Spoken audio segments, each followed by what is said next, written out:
பெருமாளே வடவாளின் மேலேதான் என்ன எந்திடமாக பள்ளி கொண்டார்.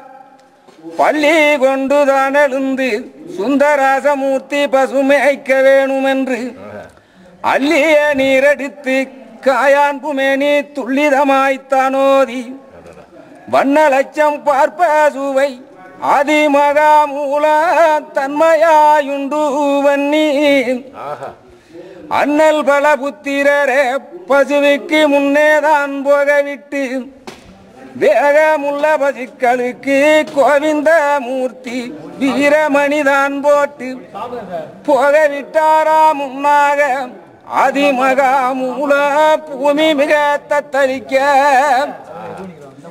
மலையில் பசுமேய நரசிங்கமூர்த்தி வடவாயில் பள்ளி கொண்டார். மலை மேல் பசுக்கள் எல்லாம் அப்போது வனமெல்லாம் தான் மேய பள்ளி கொண்டுதான் எழுந்து சுந்தராசமூர்த்தி பார்த்தார் பசுக்களையும் தள்ளி போய் மேய்ந்ததினால் என்ன என் கண்ணுக்கு தோணவில்லை என்று ஆத்தி மரத்தடியில் கோவிந்த மூர்த்தி சாத்தி வைத்த சீன்குழலே பார்த்து மிக மகிழ்ந்து பண்பாகவேதான் வாயில் வைத்து ஊதினார் சீன்குழலே பச்சை மாலட்சுதனும் அப்போது உலகெங்கும் தான் கேட்க ஆதிசேடன் நடுங்க அப்போது பசுக்கள் எல்லாம் என்னையனிடத்தில் அதிவேகமாய் வரவே செப்பமுடனே பசுவை பலராமர் தன்னுடனே சேரச்சரி வார்த்து கோவிந்த மூர்த்தி மாடு சரி பார்த்தார். அப்போது அங்கே மணிப்பசுவை காணோம் என்றார்.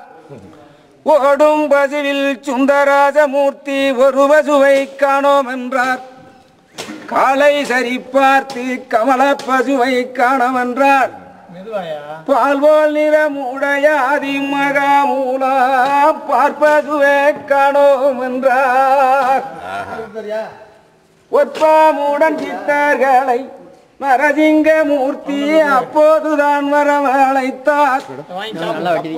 15 சித்தர்களும் வாசுகியை சித்தரெல்லாம் வணங்கி துதித்தார்கள்.